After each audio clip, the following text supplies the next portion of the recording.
on the BBC World Service. On today's from our own correspondent, Jim Muir on whether fighting ISIS means deferring the dream of Kurdish independence. And Joanne Wally visits Iceland's Pompeii, a village engulfed by lava from a volcano in 1973. This is the BBC World Service, The world's radio station.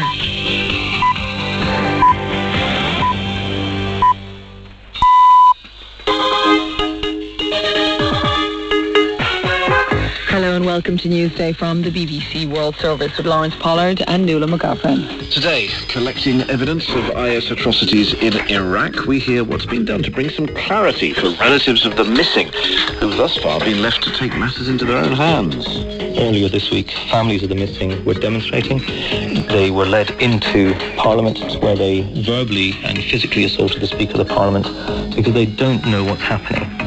What's turned around the military situation in Ukraine as the rebels in the east take the upper hand without, we're told, any Russian assistance. Also, the standoff continues between police and demonstrators in Pakistan. We'll be catching up with the latest. And Kirsten Webster will be joining us with news of all those last-minute deals and obscene amounts of money spent by football clubs in the August transfer market. First, the skeleton of world news. BBC News at Fiona MacDonald. The human rights campaign group Amnesty International says it has gathered evidence that shows Islamic State jihadists have been carrying out what it calls a systematic campaign of ethnic cleansing in northern Iraq. Paddy Maguire has the details. The report describes a gruesome wave of mass killings and abductions across the north of Iraq as Islamic State fighters pursue their campaign against ethnic and religious minorities.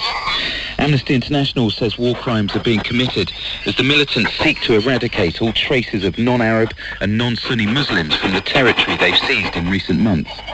Evidence had been gathered that hundreds of men and boys, including children as young as 12, were seized indiscriminately from villages in Sinjar province in August, taken away and shot.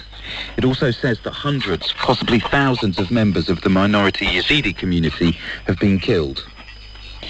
A British activist has been put on trial in Thailand, charged with criminal defamation over a report into labour abuses he helped to publish 2 years ago. Andy Hall, who campaigns for better labour conditions, is facing lawsuits brought by a Thai company, Natural Fruit. Jonathan Head reports.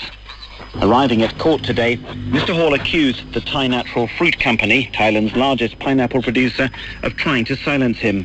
This is about persecution. It's a political case to try and silence me and to try and get me to leave the country. I'm somebody who's revealing things that the government and the industry don't want them to reveal. So. Mr. Hall has been supported by a number of European retail and labour organisations which have urged Thai Natural Fruit to drop the case and investigate the claims in the report.